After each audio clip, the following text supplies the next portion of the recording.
representing Mematics. We have Chewy representing Bolshevik's Gambit, Lauren representing Goldilocks, and Tam representing 420. This is going to be a video, so don't worry if there's not many people here. I do think a lot of people will rewatch the video. Does anyone need to leave early and wants to go first? I mean, I don't know if I want to go first because I'm still reviewing the my notes, but I probably could leave early. I wouldn't. Okay, so you can go second. Okay. Does that sound good? And Nuggin, I know it's early for you too, right? Sorry, it's actually a bit late Sorry, here, but it's okay. That's what I mean. That's what But I really I don't mean. want to be first either. Okay. Does anyone want to be first? What I'll say is Tam goes second, Nuggin goes third. I can be the first, Griff.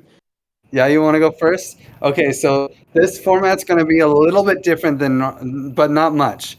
What I'd say is, yeah, share screen, go through your proposal, but I would love it if you could talk trash about other people's proposal. And why, especially, now I say talk trash. Of course, what I mean is what makes your proposal better than the other proposals, or how does your proposal stack up against other proposals, and making that contrast very specific. And that's that. I would love for that to be a framing that is used. Why is your proposal different? What makes your proposal different? For instance, all of the proposals have about $900 to $1 million in the conviction voting pool. We don't have to belabor on that. You know, everyone went for almost $1 million in the common pool. There isn't that much difference there. Try not to talk about how your proposal gets $1 million in the common pool, because all of them do. But, you know, why does, like, the big difference is what makes you different than the other proposals? What makes you stand out? What are the hot topic issues that people really need to know that your proposal fulfills? And, also feel free to use your time to talk about why other proposals that might be similar are not as good, because this is part of a debate. So at least I would really like to hear that to make my decisions. Okay. Okay, cool. So I will start the timer. Everyone gets 7 minutes of talking and 7 minutes of Q&A for this hour and a half call. So about 15 minutes per person. Okay, Wonka. Yeah. Well, so I was running some tests on the bonding curve on the end of 2021. And yeah, I was comparing some of the proposals. And yeah, there are some things that are similar and others that are different. But one of the main things that actually made me dig deeper into the proposals, and why I love my proposal more even after making this analysis, is about the reserve ratio and how it affects the minting of new tokens, and how it also affects the governance. So, like in 420, with 50 million the hatchers will still have 73% of the governance. And for me, I think that it's important for the hatchers to not be always in the center of the governance and of the economy. And two, because I think that we should allow other people to enter and to co-govern with us. I also imagine people like myself, or young people that is just approaching the community, and I think it would be really cool that we can allow them to have governance, and not just be like, okay, you're not a hatcher, then you're never going to have as much governance as we're going to have. And this is something that caught my attention, is that if 50% of the hatchers tokens are sold with 50 million wrap XDAI in the bonding curve, the price of the token drops from $222 to 0.64. So it only needs 50% of the hatchers to actually take the token price below 1 RAP XDAI, even when 50 million have entered into the bonding curve. And 5 minutes. I made this same graphs with each of the proposals, and like the following that is mathematics, with 50% with 50 million in entering the bonding curve, the hatchers will have 48% of the governance. And yeah, here if 50% of the hatchers tokens are sold, the price of the token drops from $75 to $16. And here we will have like, it will take 50 million in to have for the market to have as much governance as the hatchers. In Bolsheviks, with 50 million in, the hatchers would have 42% of the governance, and the market would have 58% of the governance. Goldilocks is similar. In this distribution, it would have 42% for the hatchers and 57% for the market. But what I like about Ostrom's proposal is that in this case, where people have put 50 million entering into the bonding curve, the hatchers will have 34% of the governance. So yeah, I think it's good because we are we were here and we initialized the project, but we are also allowing people to have governance as they enter into the organization and into the bonding curve. And yeah, I think it would be really cool to co-govern with the market. And also that I think that we only placed 1.5 million. So I think like it's good that with 50 million in, we have like 1/3 of the total governance, and the market has like 2/3 of the total governance. And here, if Two and a half 50% minutes. of tokens are sold, the price drops only from 33 to 18 DAI. So yeah, the capacity for the hatchers to drop the token price is lower than in other proposals. And that's my time. That's what I wanted to say. Well, you still have 2 minutes left if you want to talk about the other benefits of the Ostrom's baby. Yeah, and I also like that we have a 9% of spending limit in the conviction voting. I think that it's good to not be able to pass like 100 and more million, 100 and more $1,000 proposals. I think it's good that we can have like a good accountability of our funds, and that by having a lower spending limit, we also encourage the proposals to be more economically efficient. Do you want to show off your primers? You still have a minute left, or you can also just put that time into Q&A. Yeah, I can put it into the Q&A because I haven't loaded the parameters, and yeah. Well, maybe they're here. Yeah, and I also think that it's really cool to have an opening price of $1, because maybe hatchers couldn't participate as much as they would like in the hatch. They can actually participate and have like a second opportunity to acquire TC tokens and governance, start with the initialization of the bonding curve.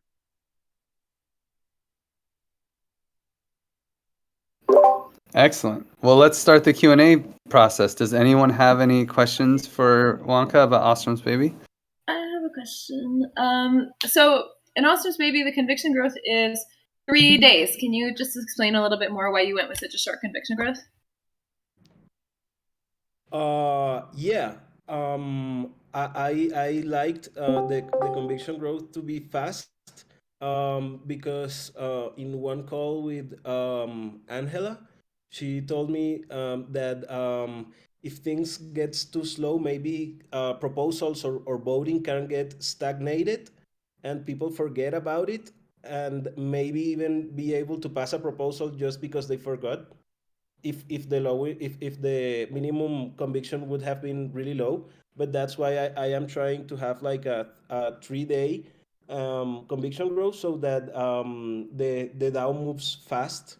I think it would be really beneficial for us to have like a fast pace on voting than to maybe say like, okay, we are going to vote for this proposal and we need too much time or to pass it, or that maybe someone can just forget about it and not be so active on the voting and on the proposals. I really like what is on this slide, right? Back at the slide that you were on before, with the initial buy. This is also one of the differentiators of Ostrom's Baby, is that Yeah. in the initial buy, the DAO itself will end up with a lot more tokens. Mathematics also takes this approach of having a lot of tokens, but Ostrom's Baby is number one there. Do you have anything to say on that? Yeah, for sure. Like, if we're gonna have like an initial buy and we are trying to have like the lowest price for the community, then let's be able to provide as much TC as we can for the community. So yeah, I like this approach because it will allow us to have like 284 K of tokens, and this is like a 10% of the total distribution. So actually, the community will have like the 10%, a 10% of yeah of the tokens that were minted in the initial distribution.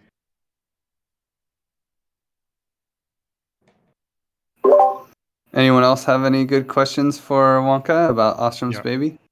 Oh yeah, Durganas. I want to know why your opening price isn't $20, $25, $30, and what serious investor would bother investing in something with such a low valuation? If they're not valuing themselves, why would I bother? Yeah, I would say that it's because not having a short-term vision, but having like a long-term vision of the growth of the token and of the stability of the economy. Because the reserve ratio, as Septi says, reserve ratio matters, and like he was the first one that was like, no, let's play with the reserve ratio, and then he realized that the reserve ratio matters, and he like drastically changed his point of view.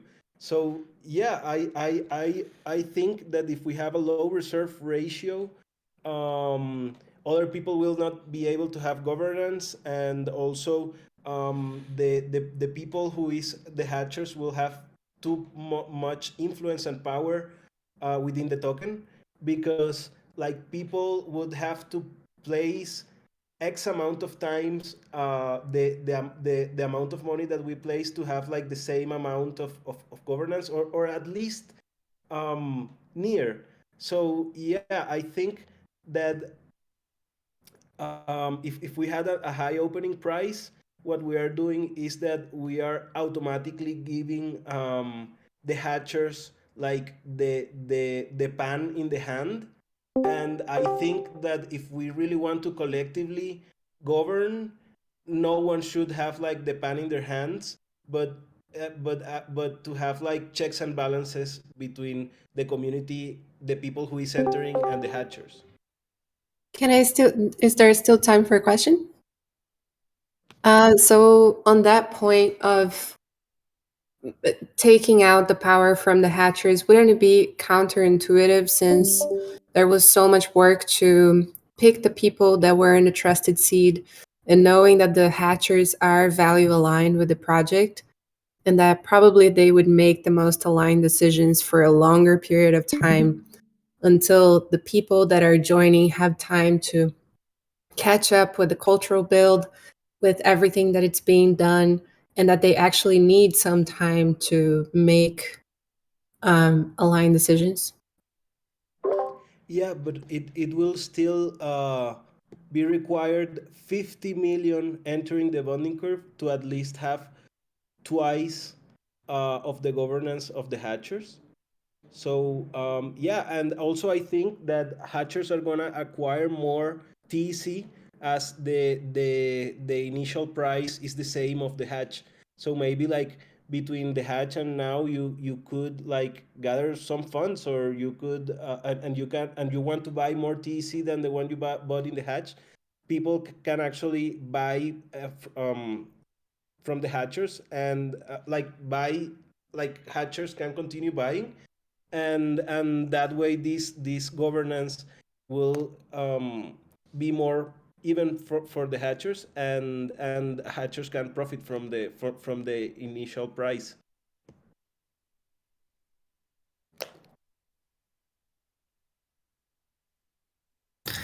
Juanca, can you share that doc in the channel? I think it's awesome, and I'd like to take a look at it. Yeah, for sure. I'll just note I that made you. a forum post. I made a forum post because yeah, I tested this same thing with 10 million wrap XDAI in, and with 50 million in. So it's like the scenario of how many tokens are minted with that amount of money, and what happens if hatchers sell. So I am going to paste this here in the parameters chat. I'll just Cool, point thank you out so that much. you didn't really answer my question. Yeah, I you, think like putting the price lower will actually give more value to the project than to the individuals. And I think that we should favor the project and not so much the individuals. Like that's the approach of Ostrom's baby. Well said. Well said. Uh, oh, sorry. Trying to pause this. Okay. Yes, thank you. Thank you. Yes, thank you for supporting. That was always a tough one. Always a tough one. Well, Tam, you're deafened. There we go. Would you like to represent 420? Yes, it will be my pleasure to represent 420. All right, so I think I'm going to set a timer on my side just so I can sort of see how much time I have left as I'm speaking. And yeah, and I'll also just say like 5 minutes, 3 minutes, and 1 minute. Okay, fantastic. All right, so I'm going to share my screen in a minute, but first I just want to talk about sort of the philosophy of the 420 proposal. So it came about after trying to incorporate many different perspectives and insights, and hearing a lot of different approaches in reasoning and rationale. Really, what I tried to do with 420 was to respect the philosophy of the hatch. Like doing hatch outreach during the hatch, we spoke to so many people, and argued that we're trying to build, a resilient commons ecosystem, and that the reason people should become hatchers was to build this long-term regenerative economy over short-time individual gains. So we have a low time preference, quite frankly. So it has the longest vesting period of any of the proposals. It has the second highest tribute, which is the A in augmented bonding curve are these tributes that go to fund the commons pool. So it has the second highest tribute, but after the first step change of Goldilocks, it would actually have the first highest tribute, I think. So the vesting is long. The tributes are for people who want to invest in these in impactful projects. They want to profit from any volatility in the price, but at the same time, their participation in the volatility of the price funds projects and funds the commons pool to fund projects to advance token engineering. And so, those are the main things. The idea of the long vesting period is giving the TEC time to really find our feet. I was really impressed with the post for the fledgling, and it's this idea that like, okay, we hatch and then we fledge, and birds can 5 increase minutes. by. Excuse me. Sorry, Oh, sorry. 5 minutes. and birds can increase by 10 times when they go from this like hatching to fledgling to flying. And I liked that analogy a lot. I think keeping our token engineering as our North Star, actually, sorry, this is taking a little longer than I thought, is really like a lot of the decisions that I made. The higher opening price was something that happens literally at the last minute, like the last 12 hours before the voting closed, or the last 24 hours. And it was around this idea of having a deterrent from market manipulation. So if our price is too low, we could envision a coordinated group of actors basically buying the exact same amount of Hatcher tokens and just taking over the TEC. So raising the price a little meant to be a deterrent from that. And then the conviction voting is meant to be a way to have large projects funded as well. So the opening price, where are we starting? So the token freeze, I kind of covered this. The longest token freeze, I think it's really important to give the TEC time to find our feet. We spent 1.5 years bootstrapping this or more. Let's give ourselves as much time or more to actually let the TEC get off the ground. And then maybe with the prices here, what comes out of this? You know, the market cap is around 8 to 9 million wrapped XDAI. The idea there is think about this community. Like this is a community. Forget about the price. Forget about the token.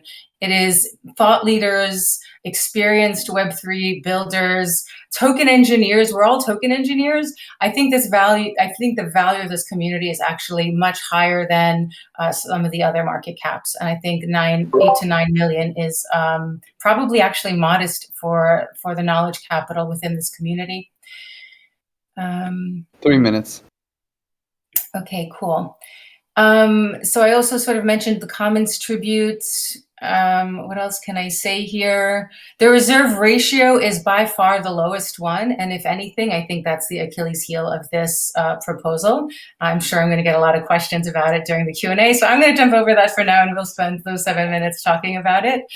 I think that's all I want to say here. Let's see. Oh, about the lower reserve ratio. Oh yeah, you know, I started thinking about like reserve ratios and digging and doing some research. And I think it surprised me, maybe it'll surprise you to learn that the commercial banks, retail banks in the United States have a percentage reserve ratio of exactly 0%. So their reserve ratio used to be high and has gone down and down and down. And I think it was in 2020 that the price actually has hit the floor. You know, it can't get any lower unless it's negative. So it actually got me feeling a little bit like, okay, reserve ratios will create volatility that will attract new people. And the more people that we attract, the higher the funding pool will grow. So let's use that to our advantage. And I actually got a little less scared of the reserve ratio being low. It has some other side effects, though, as Juanca mentioned, with governance, that is important. So what else can I share? I'm going to jump to, so to hear, this was really affected me as well. I really appreciate Juanca's work. The need to buy from the TEC, the one for the 420 is basically impossible. You could not actually buy more governance in the TEC. So that's a positive, but also negative, of course. And then I got a little worried about like Ostrom's baby. It just takes $6 million for someone to, it reads to me like it takes $6 million to have equivalent governance rights of the hatchers. That felt like undervaluing ourselves and opening a risk surface that I thought perhaps we don't want to, we don't want to leave ourselves vulnerable like that. And then some of the other ones, of course, are more in between. But I really thought this was a very helpful way to look at this piece of information. 30 seconds. Okay, cool. The initial buy, right? So this is where I started playing with the price. The original proposal was around 1, and I thought, okay, well, let's try to make a larger market cap. Let's try to make this less interesting to try to hijack our entire DAO in the last year and a half plus worth of our work.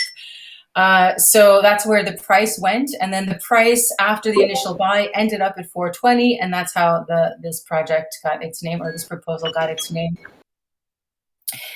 And then here, I think for the Tau voting, the most important thing for me here was making sure that everyone who's in our community had a chance to see the proposal before it passed. So I think that's something that is, no, it's conviction voting. Sorry. So here. Sorry, so we've gone into your Q&A time, but you can continue if you like. Okay, I think I'll just try to be quick then. So with conviction voting, it's really about, having a, okay, so this is sort of very high actually. So a slower conviction growth, but a high spending limit. So my thinking is like, okay, big projects will go through, but you really have to have a lot of conviction for those to go through. They're not gonna, go very quick. And so maybe we allow other people to ask questions. Great. Does anyone have any questions for 420? I have a tough question. Oh, okay. Go for it, Chewy. No, it's okay. Probably Durganas will start a little bit lighter than me. I have the same question as before. Why isn't your proposal $20, $30, $40, $50? Why would anyone bother investing in something that doesn't have that amount of value? Oh, the price. You mean, why isn't the opening price $20, $30, I pretty much am $40? going to have the same question for everyone. So. Oh, well, it really screws up other parameters actually. So when you raise that parameter, the bonding curve, like you got with the bonding curve ends up getting very, very low. So like it was a matter of trial and error, actually, a lot of trial and error. I mean, you got it to as high as you basically thought you could, right? Almost breaking point, I think, actually, like it just couldn't get any higher than that without causing other instabilities. And especially in the bonding curve, we would have very little capital in the bonding curve, like very little assets underlying the bonding curve. It would basically be a retail US bank. Chewy, do you want to ask your question? Yes. So, okay. So even though we build this culture based in values and inclusiveness, so basically with 420, the TEC economy would need to crash and be rebuilt from the ground, like for non-hatchers to actually have a chance in the community. And I mean, because of the reserve ratio difference, it would only end up being also exclusive, like starting from some point. So my question is, how do you feel that that 420 is inclusive for non-catchers, like under which specific circumstances? Yeah, I love that question. Thanks. It is really, really, like, that's like the worst part of this proposal, actually. It's extremely difficult. And I think where this is felt the most is it's sort of like, people will work in our community and contribute in our community, and the amount of tokens we'd be able to offer them would be minuscule compared to what hatchers have, right? So it's sort of like, that feels really bad. The idea that people would earn tokens and they wouldn't be able to come close to people who might have already exited the community in terms of like being present and on the Discord and contributing. So there's one thing that I actually thought was like something that we could look at, right? And this came up in a different context, but it was turning off the bonding curve, like, coming up with something different, some other model that's a possibility. Of like having tokens have a different release than what has been preset in the bonding curve. And I think, to be honest with you, other than doing that, I actually think that's probably the only solution with this proposal, is that there would be some time where we want to turn off the bonding curve. Thanks, Deb. I have also one question about the conviction voting. Don't you think that such a slow conviction growth may make the TC a bit sluggish? Like when you look at the numbers, it gets, I think, reasonable at around 1 month, the percentages of people of votes needed to pass. Because, like, I like your approach of being able to fund bigger stuff, but yeah, it starts to be able to get funded around 1 month, which requires that the TC tokens are staked at the same place and are not voting for something else. So you kind of get into this rhythm of maybe one thing a month, more or less, and you have to maintain operations. You have to pay the contributors. Don't you think that could maybe lead to some problems there? Yeah, I for some reason I actually am seeing that nothing can get passed in less than a day. So it's going to take a day for anything to get passed. But then around 3 days, you need a lot of whales basically to pass something in 3 days, something high. And then 7 days and 2 weeks, things become a little bit less locked. So I don't know. I sort of felt like I didn't think a week was unreasonable for it actually, but I also didn't. Maybe you can show me where you're seeing that it's 1 month, because maybe I'm doing something wrong. On the document that the comms built together, this Google Docs where it's. Oh no! All right, let's have a look at that then. Yeah, there. So where does it say 1 month? If you go below to the slide number 30.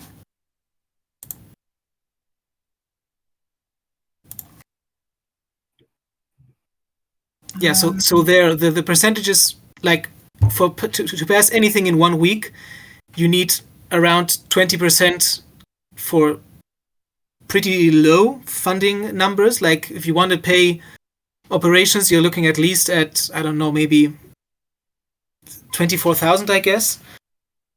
So yeah, I wanted to ask a bit about your logic behind that. Yeah, 20% I think is a big number. Feel free to finish your thought on that, Tam. Yeah, just to answer it. Yeah. No, that's true. And it's just one of the trade-offs to sort of like to try to get it right. I don't know, like it could take a week, and it would need like a $25,000 request would need almost a quarter of the votes to pass in a week, and would need much less to pass in 2 weeks or a month. And maybe that's okay for a $25,000 request. Maybe 2 weeks isn't unreasonable. And the smaller the proposal, the faster it would go through. Or let's say with less conviction, it would go through. Okay, thanks. Let's give Tam a round of applause. 420, a bold proposal, probably the boldest. Wait, I almost thought I heard a canned clap thing. That was great. We need to get that. Where's that? Vi, can we make that bot? Was that document that Tam was referencing available for extended viewing? Yeah, this is the voters pamphlet. I can post it in like basically every channel right now. Okay, thanks. Yeah, but while that's happening, maybe Nugget, because of your time zone, it's the latest for you. I want to give you the chance to go next. Yeah, sure. Thanks. I'll share my screen. Okay. Yeah. So, well, the idea behind this proposal or the ambition behind it, is to be a middle of the road thing. Like I looked at the others and kind of took the parts that I agreed most on and tried to put them together. So actually this proposal ends up having the highest common pool of all the proposals, and like it's over 1 million. There's more than $100,000 difference to the lowest one, so I think that's significant. Has the second highest war chest for the TC. It allows the TC to buy a lot of tokens just at the in the initial buy, and so in that way it kind of aligns with Ostrom's baby. It still has a conviction voting closer to the 420, but not that extreme, because I agree that the TC should fund big stuff and try to play big. And I think also other proposals underestimate the costs of just running operations and generally just keeping the lights on. So I think it should be possible for the TC to fund lots of stuff and do it in a fashion and do it fast. So it's similar to the 420, but with a faster conviction growth. So yeah, and the thing is, the core of the proposal is the bonding curve. The bonding curve has a lower reserve ratio than the three other proposals, and it's the second lowest reserve ratio, which gives the price a lot of growth opportunity, which I think is important. I think a 20% reserve ratio is not ambitious enough. I expect the TC to grow a lot and to become important. So I think, I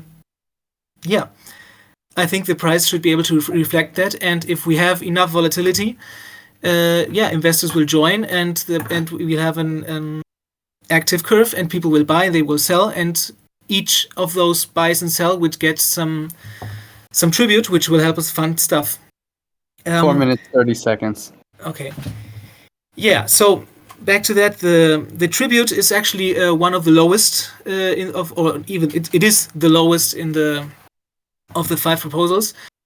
It's also a bit maybe the part which I would be more willing to change, or like I think it could be risen a bit, maybe to 4%, even 5%.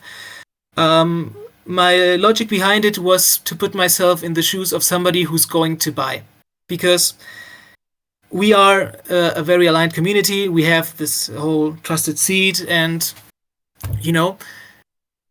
we are here to make a difference. But once we open the bonding curve and once we launch the TC, we will have to speak to everybody. And if somebody just learns about this stuff and starts doing his research, and then sees that from the beginning there is like anything you want to put in, they're going to take like 20% or 10%. I think lots of people are going to take it for a cash grab and just go away. So I think 3.5% is a number which for somebody which is reasonable at the time of selling and at the time of buying. If you want to do something, paying a 3% quote is common in normal finance, and I think it's enough to be stomachable for you, and also enough to make a difference, because at the end of the day, somebody who buys and sells will have 7%, which is significant, especially with the high volatility of the price, which will push the token price high enough to make this 7% a significant number, I think. 2 minutes 30 seconds. Yeah, so this is mainly the thing, which I think this proposal is a bit more ambitious than others, while manages to have the highest common pool, the second highest TC watches, which also will help us to pay contributors, make revenue by using the protocol liquidity to provide liquidity at Uniswap or wherever we want to, make partnerships with other DAOs, and I think it will give the token weight, and this bonding curves gives the token weight, and also at the same time allows the TC to have a pretty big war chest while being completely transparent. And to preempt Dorges's question, be also fair, because I don't think it's fair to open the bonding curve at a price at a 20x for everybody who just happened to be around a year ago. I think it is good to have a price that starts more or less on the lower side, the thing is, my proposal also allows it to go high, more than others. So yeah, that's the lowdown, I think. I'd be happy to hear questions. Nice. So 8 minutes for Nuggin's questions on mathematics.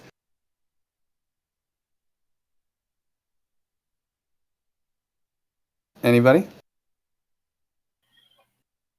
No support required is too damn high. I don't know. Why did you go with 91%? That seems a little bit excessive. Yeah, well, I like another difference to other proposals is I think the bonding curve should stay, or the DAO configuration should be as stable as possible. I like, other proposals want to change it like each month or whatever, which is okay, and that requires a lower support. But yeah, I would like to be I would like the structure to be as stable as possible. I think the difference like between 88% and 91 is not that big. I think the crossing the 90 line is more of a psychological thing. Like, so anybody who wants to really make a proposal to change the DAO should in his head think that over 90% of the people are going to be in favor of that. Like there is going to be a really high consensus. So that would be the explanation. I can't find the slide. It's slide 20. Here it is. Yeah. Can I jump in on that too? Because I share Lauren's concern, rallying cry. And the reason I do is just because of, it's not quite voter apathy. It's just, people who hold tokens who aren't going to even know the vote happens, So it's actually like being able to reach out to all token holders to ever meet 91%. And then the initial buy will have some set amount of tokens that won't be in play here, I guess, unless there's a way to put those tokens in play. But how would we even do that? So I just think it feels almost impossible to reach. It feels like there's, it just feels like there's a few things that can happen, which would make it actually impossible to have a DAO vote passed. But the support requires different than quorum. So it's not that it needs 91% of the token holders voting. It's just that it needs 91% of the people who voted to be agreeing with that. Oh, right. Yeah, good point. So then I guess it just means that 10%, like 9% could say no, but more than that couldn't. Yes, and I think also I think it's still a good question and an important point to make. I expect most of these kind of votes to be made basically by the stewards plus a group of up to 10 core contributors.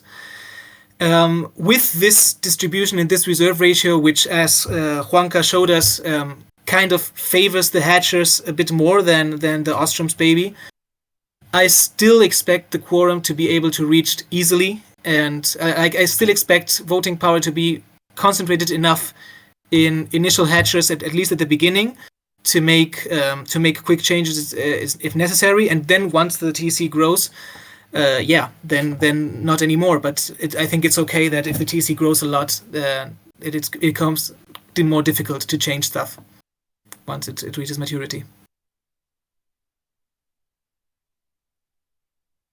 I have a question about the reserve ratio. Yes. First, is it right to assume that will cause a high volatility of the token? It will cause a high volatility, mainly at the beginning. Like, well, it will be more volatile than the other ones. I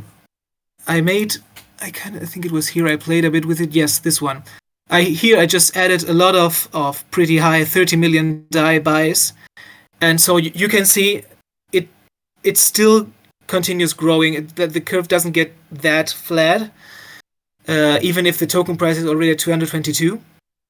So, yeah, the price will be volatile. I think, on the other hand, I think we are underestimating how much this can grow. Like, really, okay, the hatch wasn't maybe as big as we expected. We only raised $1.5 million. But if we really want to become as big as I think we want to and is important in this space, I think we'll start having bigger numbers. And there is sometimes it's difficult to think about how much money is flowing in this ecosystem. I think it's also a protection against big whales to have a more or less volatile price. And I think here the point that it's so transparent works in our favor, actually. But it would end up stabilizing, but it will be at a high number. Doesn't the low price basically mean that a whale can just come and buy the entire TEC? Yeah, without actually really rewarding people who've already invested into it. Yes, but I think in this case, was it Juanca's cool graph there? I think it's this one. Actually, with this bonding curve, it wouldn't be that easy. So we start low, and people would be able, like hatchers and people like that, would be able to kind of buy a bit more at normal prices. But if somebody just tries to make a really big buy, yeah, it would become expensive very fast. Where is it? Here it is. So, oh no, wrong. It's here. Oh.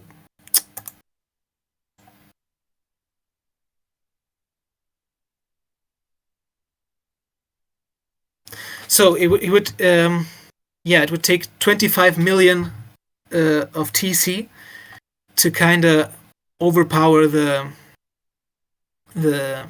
hatchers right off the bat. The later it happens, the more difficult it would be. I think that is kind of reasonable. Also because I think the more, as I said, the more we grow, the more difficult it will be. 1 minute left. Sorry, I gotta pop. Thanks, Jargadas. Any other good questions? Any other questions for Nugget and mathematics? It's not a question, but I really want to recognize like the low entry and exit tributes. I really love that. Thanks, Septi. Yeah, my question may be around that. Like, do you think like we can make more out of the tributes by more transactions than with a higher tribute? I think yes, or at least I like you would really have to sit down and do the numbers. I would hope yes, because I think it's volatile enough to happen, but I can't give you a direct answer. I think we should just sit down and do some math there and see how stuff would look. Yeah. But I would hope so, and I think if there's somebody who wants to do a direct donation to the TC, it's always a possibility. So I think anybody can always, if they really want to give to the TC, there are also other ways to do that. Thank you, Nugget. That's a fantastic point. Let's give Nugget a round of applause. Woo! Thank you so much. Well, so we have 2 more proposals left. Chewy or Lauren, which one of you would like to go first? I can go, unless Chewy wants to. Okay, it's okay, Lauren. Go ahead. Okay, great. All And right. I want to just say right before you go, let's get in the meme channel. I was having a lot of fun memeing during mathematics. And if you guys want to meme some of the concepts that are popping up, we can use this as a meme party as well as a learning opportunity. Okay, I'll start the timer now. Thanks, Lauren. Nice. How long is the time, by the way? 7 minutes. I'm gonna hop and I'm gonna come back and watch this later tomorrow. And my Thanks, children Tim. thank you. Thanks, Tim. Bye. Okay, cool. So I'm gonna start. I'm gonna represent Goldilocks. So the Goldilocks concept is really like to have nice, simple numbers and at the same time find the right balance of what's just right. So we've seen a lot of proposals that are kind of extreme on one side or extreme on the other. Goldilocks is kind of in the middle of the road on most params, but I'll walk through the params in the voters pamphlet and kind of just do a little bit of a quick comparison. This is how I'm gonna. This is my plan. So Goldilocks has a token freeze of 26 weeks and a token thaw of 52 weeks. So it's 6 months in a year. So this is like right in the middle of the road, 78 total weeks. It's about a year and a half. So right in the middle of the road. And I think 6 months is really the right amount of time for like hatchers or for the TEC to like really get started and start building up credibility. Another thing to note though is that the opening price of $1, I think this is really critical. Like with some of the other proposals like Ostrom's Baby or Mathematics, to be honest, I really dislike the opening price less than $1. I mean, hatchers bought the TEC tokens for one Raft XI $1 equivalent, and now it's like hatchers are just taking a little bit of a hit in order to make sure that the reserve ratio is reasonable and blah, blah, blah, blah, blah. But I think that with Goldilocks, we get a good reserve ratio and also a good opening price. So it's like hatchers aren't losing. And then after the initial buy, the opening price does get bumped up to $1.38. So yeah, okay, even in Ostrom's Baby, it gets bumped up to $1 after the initial buy, but there's no security. There's no like this like price floor. It's like, you know, people could be, the price could, like the price starts out lower for the hatchers than they even started with, and then their tokens are locked for a whole bunch of time. Like in Ostrom's Baby case, it's like a year and a half in which like the price floor is less than what they paid for their tokens, and I just don't really think that's fair to the hatchers. So the reserve ratio of Goldilocks is around 20%, and I really think that this is ideal, as we've seen like with the criticism of 420, having a low reserve ratio basically puts too much governance rights in the hands of the hatchers. It's like people buying the token can never really catch up. It's like they buy the token and then they push the market price up, and then hatchers, if they're not selling their tokens, are always having like a huger percentage of the pot.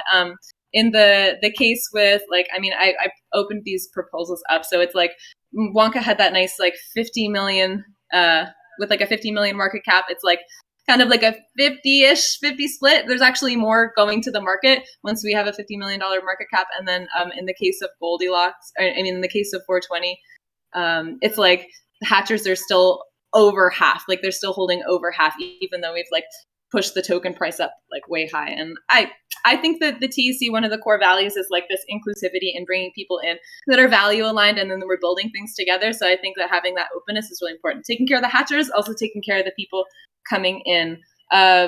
In the Goldilocks proposal, similar to the other ones, there's still like $1 million in the common pool. So the Goldilocks proposal, we achieve like hatchers aren't starting at a loss with lower than $1. Plus the token is volatile enough that like it still does the nice, like when you buy things, the price goes up with a reserve ratio of 20%, but it's not so radical that hatchers are ruling the governance. Plus we have $1 million in the common pool. And I think that is really, really ideal.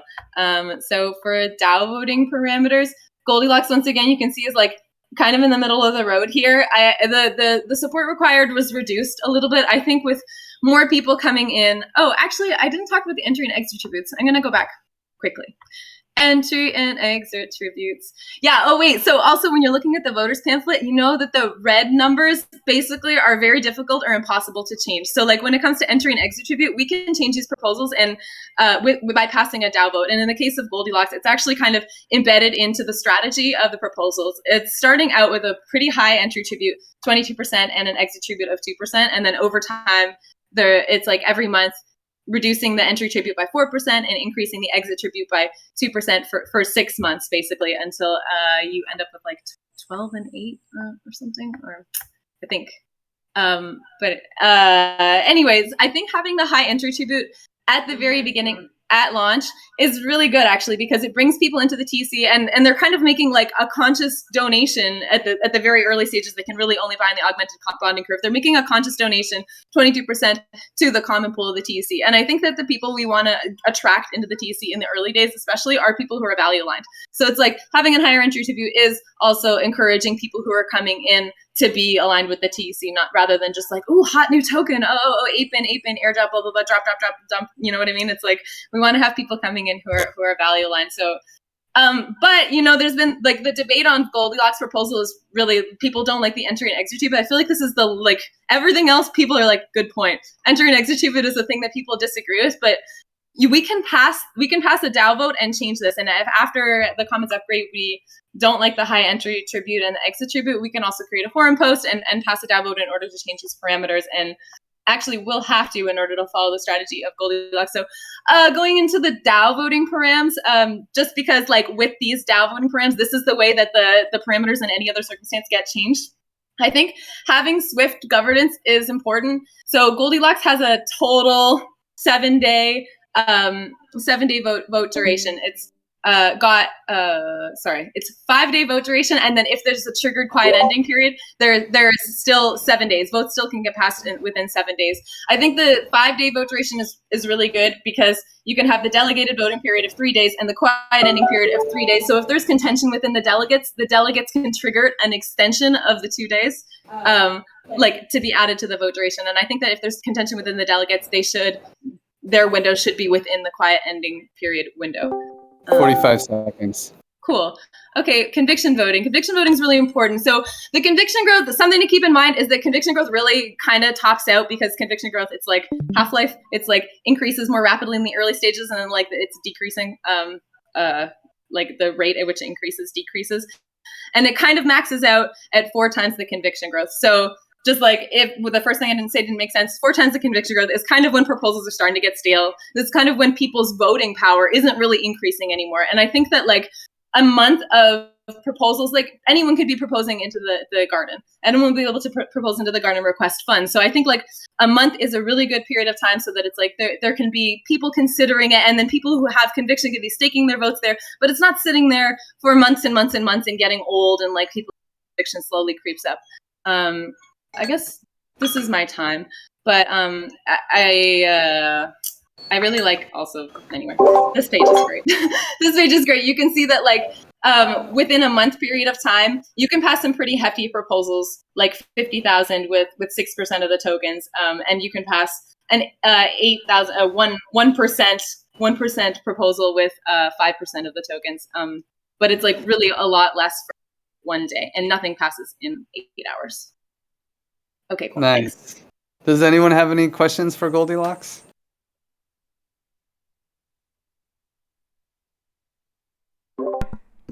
I want to say I something. wish I had one. Yeah, I would just wanted to add that was a very solid presentation, Lauren. Congrats. Thank you. This is the only proposal that kind of takes into account the ability to like vote on changing some of these parameters as time passes, or is there some other? All of the proposals, like you can pass a DAO vote. So these parameters for DAO voting basically define the way which we vote in order to change the parameters. And the parameters that are in yellow, like highlighted throughout the voters pamphlets, are easily changed with the DAO vote. So for all the proposals, it's like these ones are a little bit more soft sells, and then the ones that you really have to agree on when you're voting are the ones in red. And I think Goldilocks 420. Oh, wait, can you go back? I think Ostrom's Baby, Goldilocks, and 420 all agree that they will flip the entry and exit tributes through vote eventually. Okay, I think and I think Bolshevik's Gambit also says that they will lower the entry tribute, but they want to keep the exit tribute high. But we'll see what Chewy says about that. Thank you. What is the benefit of having a 20? What is the big win for having such a high entry tribute? Like, why is that? Why are you 10% higher than every other option?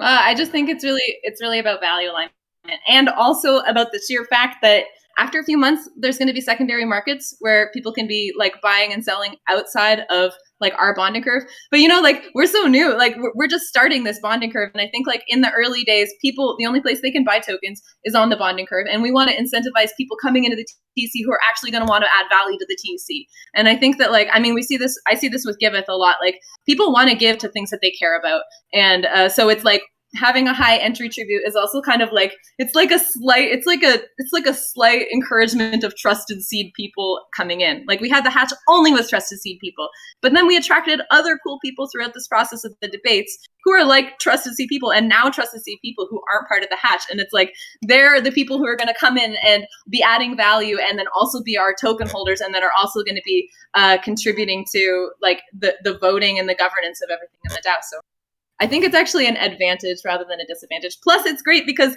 we can be bumping up this $900,000 in the common pool at launch with every buy and sell, like, and everybody buying into the commons at the beginning stages are adding to the funds that we have to fund TC initiatives. Can I? Sorry, No, you go. Go ahead, Nayan. Go ahead. Okay, I just wanted to say, like, I wonder how much money someone had to put after this entry tribute to like the spread between someone buying, I don't know, 10K into the hatch and someone buying 10K with all this, this new price, this huge tribute. I really feel like you're saying like these people is aligned, but you're really cutting their wings to them. Like they are going to have, like, I feel like very little voting power compared to someone that contributed the same just some days before.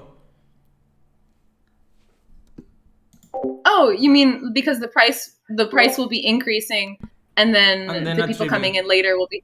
Yeah, totally. I mean, it's true that there is like some volatility. It's actually, I thought this was interesting. It took me a long time to wrap my head around. I didn't make this proposal, so I didn't write the strategy, but it has some cool bits in here. But it says basically in order to to combat the. Okay, this is confusing to explain. It's like as you buy the token, you're boosting the price. And then, but over time, it's like the exit tribute will be increasing and the entry tribute will be decreasing. So it's like, the question is like, is it a better incentive to buy the tokens before the entry tribute is voted to decrease? But it's like the token price, it's like when people are buying the tokens, the token price increases, and you only need to sell, I think like we only need to sell as the TEC like 40,000 tokens in order to, like, with a month, in order for it to make sense for people to buy and pay the extra exit tribute in the early days. So it's like their tokens are also going to be increasing in value. So it's like if you're buying in early and you're paying a higher exit entry tribute, it's like the TEC, as long as we sell 40,000 tokens, it's like actually still beneficial because like the rate of increase in the token price, like the increase in the token price for the people who bought it earlier. But then it's also like good for the people who buy it later because like if you buy a little later, then the entry tribute is voted to decrease if we pass all those DAO votes in as planned. Does it make sense? Yeah, thank you. Cool. Yeah, well, so 1 minute left for questions. Okay. Sorry, my question was a bit in the line of Zeptis, but don't you think, because you talked about this people who are going to join us who missed the hatch and that we want to attract value-aligned people, especially at the beginning, don't you think that it's maybe in a way a bit unfair to ask of these people that when they try to contribute, they from the beginning have 20% less, that it's 20% harder for them because the hatchers got to buy one token for $1, and we had some filter, and we had a C stack, common stack, membership, and whatever. But you're actually taxing them 20% to people who are most aligned, to people who have joined us during these months where they couldn't join and want to be the first in. So if you have a high tribute at the beginning and then make it more difficult to leave, you're actually harming the people who enter early and exit late, because they're going to end up paying a lot more than people who just go in and out in the middle, more or less. So I think one thing to keep in mind is like the price floor. So an advantage to new people coming in and paying this exit tribute is that like they can trust that their token isn't going to drop below like the $1 opening price for the entire duration. Whereas hatchers, they're stuck, like they're holding onto their token. So it's like hatchers are in some way punished, but not really punished. They're like in support of the TC. It's almost like willing giving. It's like, I'm willing to hold onto my tokens and have them vested because I want to see the TEC succeed. And then like new people coming in are like, I'm willing to pay this tribute to the commons in order to see the TEC succeed. And so it's like bringing in value aligned people, but the new people benefit from the price floor, their token price not being able to go down that. But then they also benefit because like with the augmented bonding curve and like the reserve ratio is 20%. Like, so there is still volatility. There's still volatility in the token. So it's like, if they buy earlier, the token price is going to increase. And it's like, as I mentioned before, like in line with Zefty's comment that I was like highlighting over here, it's like we only need to sell $40,000 worth of tokens every month in order for it to make sense paying the higher entry tribute. And it's like because your token price goes up. And then also keep in mind that there's going to be secondary markets. So it's like, oh yeah, the exit tribute's too high. You don't want to sell in the augmented bonding curve, but you can go to a secondary market and sell your tokens there. So it's not really like a huge detriment. And it's like the people who are going to be paying the exit tributes and entry tributes later are going to be our bots. You know, they're taking advantage of like, oh, the price is like now I can actually get it cheaper in the bonding curve. And like, yeah, I just want to add a quick more comment. I was overhearing Griff and Jeff have a conversation the other day, and they were saying, like, wouldn't it be cool if, like, somewhere on our UI, we could also say, like, the price you pay on the bonding curve with the tribute and the price you pay on these secondary markets. And so then it's also just, like, an opportunity. Like, we're not trying to screw people, like, coming in and supporting the commons. It's, like, we give them the opportunity to buy and sell where they want to, and it's, like, having the entry and exit tributes, like, adds value to the commons pool. It takes advantage of our bots. Okay. Thanks. Thanks. A round of applause for Goldilocks over here. Yeah. Woo! And Goldilocks, you stole an extra minute, so I'm going to dock you an extra minute on your next one. Strong boundaries, graduated sanctions. Okay. Going for the last, saving the best for last potentially. We'll see. Do you guys like communism? Chewy does. I'm just joking, Chewy. You get to play, which in my opinion, the best meme of the group is Bolshevik's Gambit. Chewy, do you want to start presenting? Sure, Griff. Trust, inclusivity, communism.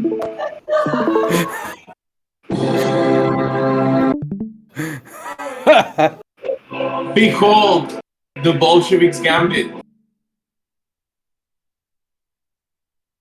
Yeah. This is happening right now. Best debate intro ever. Okay, so we built this culture, right? Taking in account a lot of things. Inclusivity is one of the strongest points. So let's trust this. Our economy, our choice. Let's put together some confident numbers for that reflect this approach.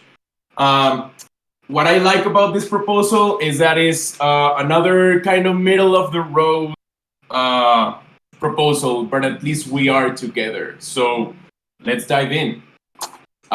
So the Bolshevik Gambit proposes a $1 opening price, and it has the lowest token freeze period. So I personally don't think that a lot of the hatchers are going to be leaving the economy. So let's reflect this confidence. Let's put it in numbers. And at the same time, let's make a token thought that allows for 52 weeks to be also a point of confidence. Let's gain some confidence for the people that are going to be participating. So if hatchers won't sell, that doesn't mean that people can't participate, but let's make it attractive. So we have a commons tribute of 70%, entry and exit tribute of 8 and 10% respectively. And what I think it's a pretty decent reserve ratio. And the initial buy-in would be establishing the price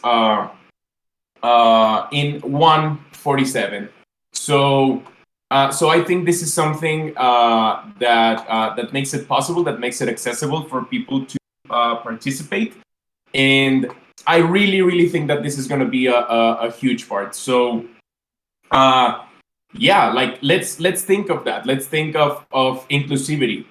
Let's not punish like people that are gonna be like somewhere like in an awkward point where they don't know if they are getting like benefits. They don't know if they're gonna be capable of voting and participating at the same level of the hatchers. So let's again, like let's reflect confidence in the culture that we built. So this I really like. I think $30 million for having half the voting power of the hatchers is something really possible, especially after the Giveth launch. So like their market cap also started giving me a lot of ideas and insight into what can be possible with the TEC.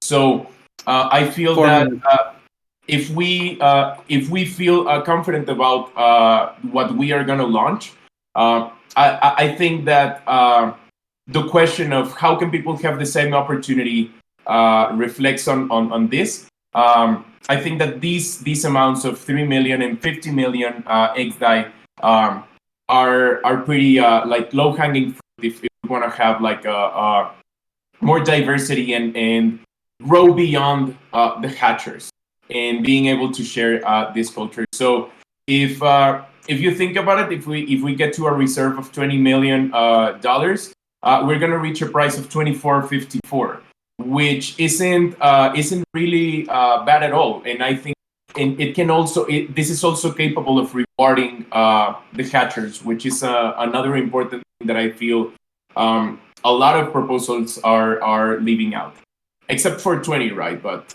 that we'll talk about that later. Okay. So augmented bonding curve. How does the initial buy look?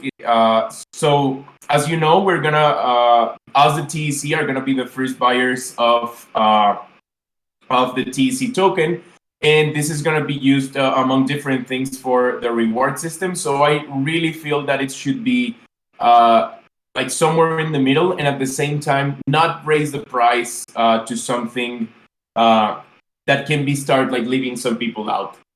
So just reaching this price plus considering a low token freeze period, I feel is the best thing that we can do if we're gonna trust and think about expanding this this culture that we built. DAO voting. I like this proposal in DAO voting because I feel that even though it's one of the largest, one of the longest periods, I feel that this is something very valid because we're talking about inclusivity, right? So as people join in, there should be enough time for taking these decisions, for changing our parameters. And the 88.8 meme has been working really good for the hatch. So if we are thinking about expanding the same circumstances, being inclusive with this, I feel that we should. I really feel a strong opinion to keeping these support required and minimum quorum parameters. Conviction voting. I also feel that this pretty much is getting like the best out of all the other parameters. 1 minute. We are considering a spending limit that leans more towards the like extremist proposals with this, but at the same time we're keeping conviction growth and a minimum conviction that can make it possible for our initial funding at least to pass based on this common conviction. So let's take a look here. Like somewhere like between 1 and 2 weeks should be good enough for passing proposals that are gonna be what gives us like this first 6 month kickstart. So if after this these parameters aren't really working, or we are considering changing like the entry and exit tributes, because I know that this is taken into account for this proposal. This is something that can also be considered a low-hanging fruit. And yeah, I think that's it. And I would just like to praise Mitch for putting a lot of work into this proposal. I've always been a huge fan. And yeah, yeah, thanks for listening to this proposal. And wait, I have a surprise gift for the end. There we go. Thanks, everybody. Now, some questions. Very nice, very nice. It's always good to see Stalin come up. Does anyone have any questions for the Marxist Vlad? I expected a higher entry and exit tribute for communism.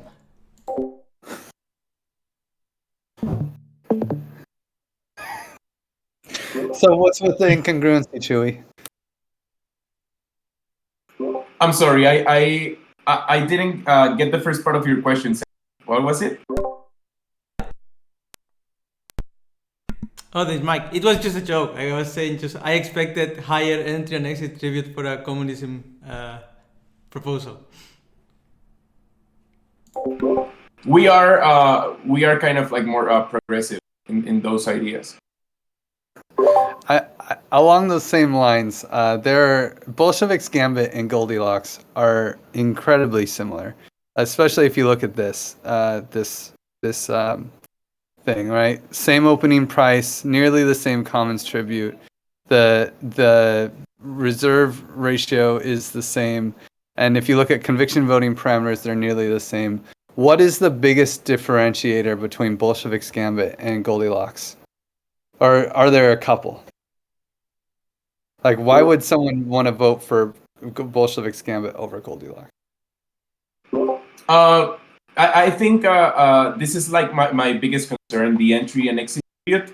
I feel that like as soon as we like launch the Commons upgrade, Goldilocks has a really high entry tribute that even though I really like the rationale, I feel the same as Nugget, that there's gonna be like this weird middle point to get into the TEC that is gonna end up like not really recognizing or rewarding people that get in the TEC in this first stage. So I feel that in the long term, Bolshevik's Gambit treats everyone a little bit more like in an equal way. Like even if the parameters change after some months or whenever we think it's this would be right, Bolshevik's Gambit is fairer to the people that join in after the hatch and before we have a first change of parameters.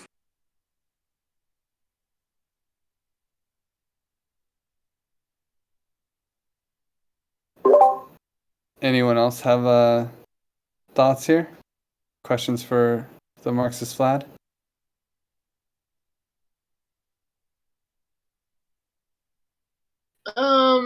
I have a sort of thought. I mean, Goldilocks has a higher tribute spread than Bolshevik's Gambit for sure. But Bolshevik's Gambit has like this higher exit tribute that it plans to maintain throughout the forever, right? So can you talk a little bit more about why you want to keep the exit tribute so high at 10%? Yes, Lauren. So the approach is the same, but instead of like charging people a percentage when they enter, we leave like more room for them to participate.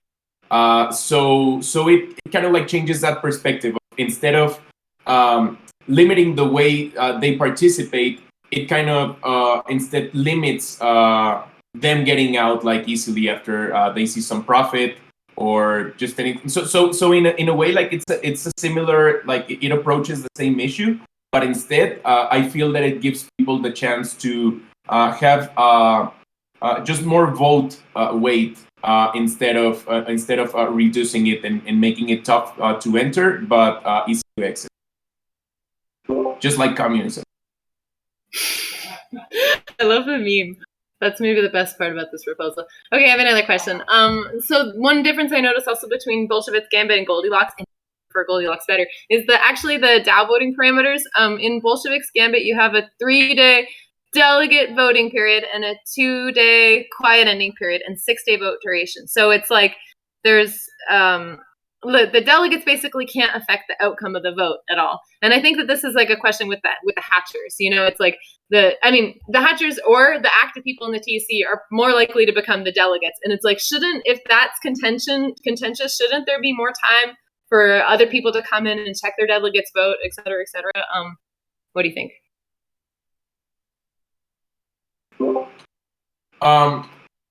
To be completely honest, I hadn't really thought about that part. Yeah, I don't really have an answer for that. I think you got me on that one. This is definitely a nice difference between Goldilocks and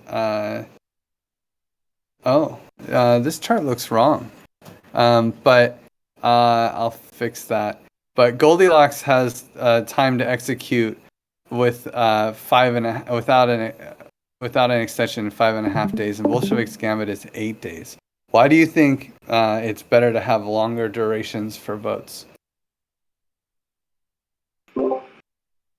So in a general sense, I think that voting periods might be a good countermeasure for how easy we're making it for people to join in. So yeah, even I mean, of course, we have different mechanisms for this, and I've always raised the Celeste Pro that One Hive Gardens offers.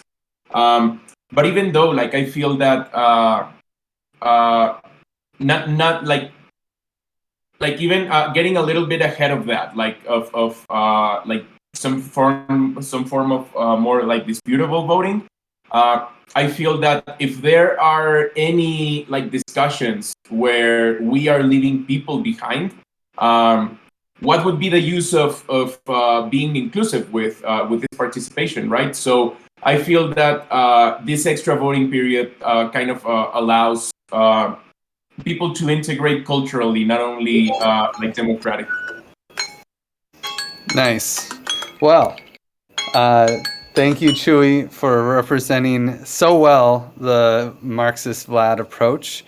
We just have a few minutes left, and I really wanted to give everyone who's just listening a chance, who didn't have a chance to talk, to speak about which proposal they were most impressed by, and why.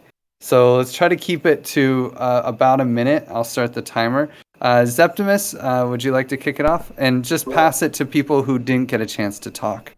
Okay. Yeah, I really like the approach of inclusivity of Strong's Baby. I think even if the opening price is lower than $1, it gets up to $1 after the initial buy. So people is going the hatchers are not going to have any disadvantage from other people who's buying. So I really think this approach or culture of inclusiveness, and yeah, I really love that. I'll pass it to YGG.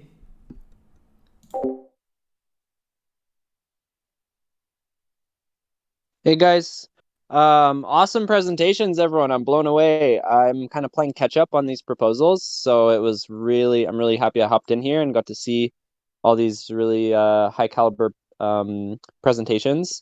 So I was really they all had good points.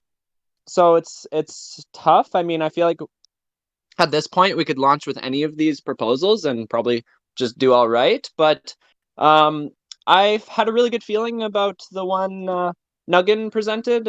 Was it mathematics or something like that?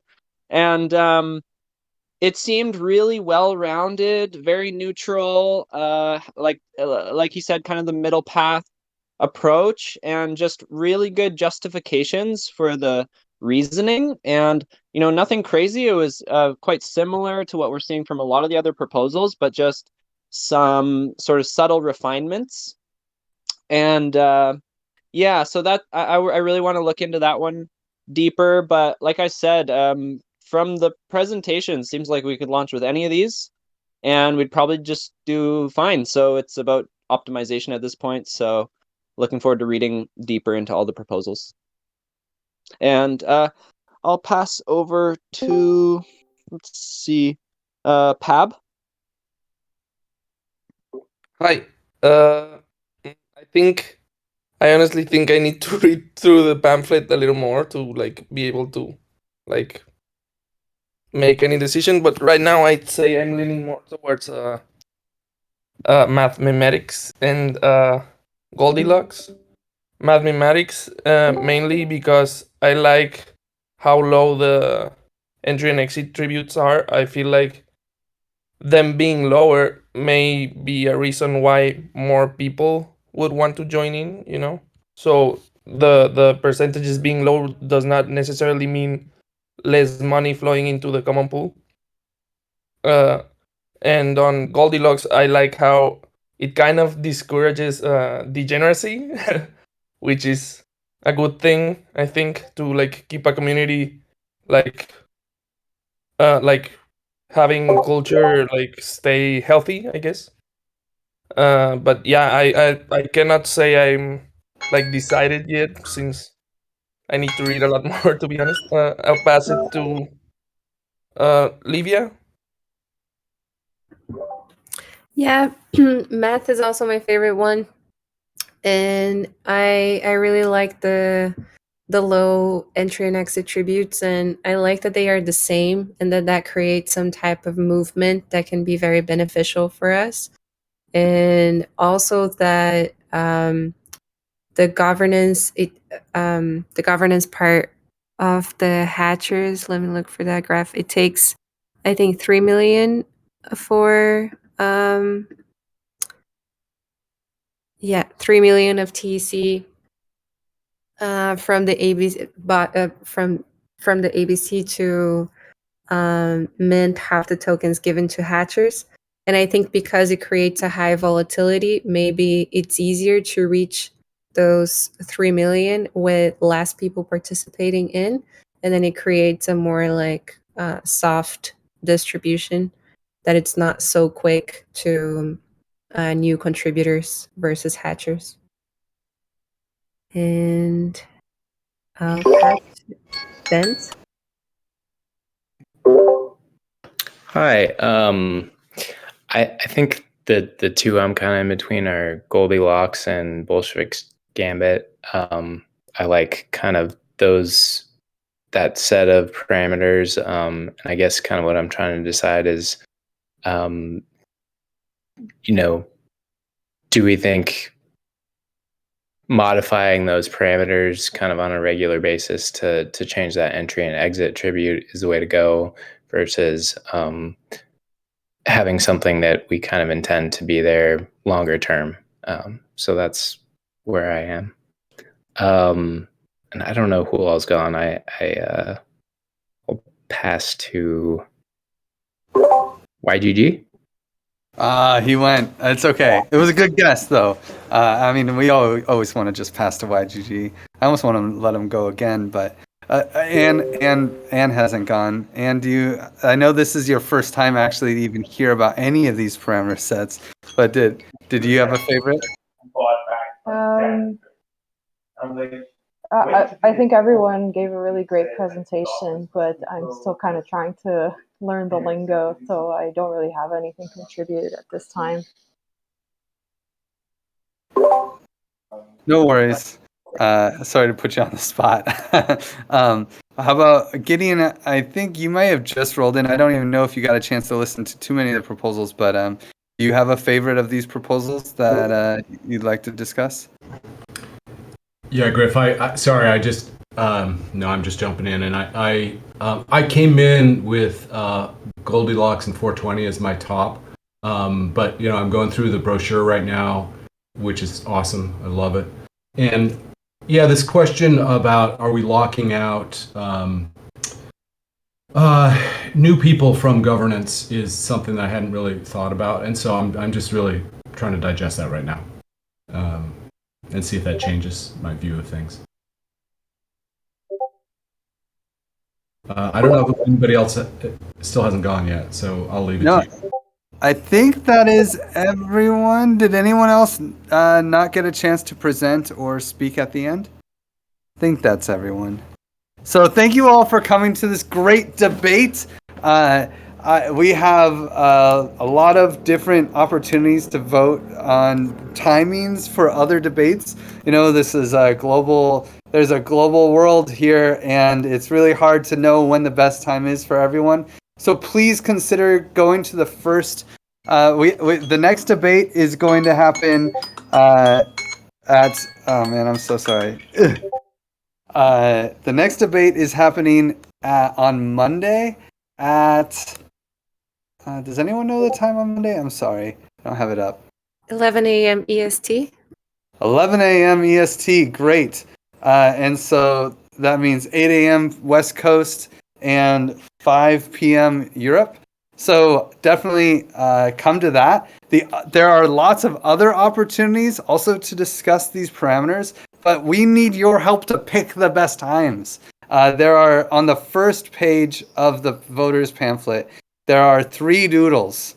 We want to be especially friendly to people who are in like challenging time zones or can't make the European US time zone that we usually centralize on. So if you're in Asia Pacific, or if you're then there's a couple of doodles that where we pick some times that are especially handy for you. And also the final debate on Wednesday, we want to maximize participation. So we really want to hear your signaling on the best times, the times that you can come to these things. So rock the vote, get on our doodles. It's the links are on the first page of the voters pamphlet. So thank you all for coming, and good luck on voting. The vote is up. If you already have your decisions, you can vote, and you can also change your votes later. So it's okay to vote now if you'd like.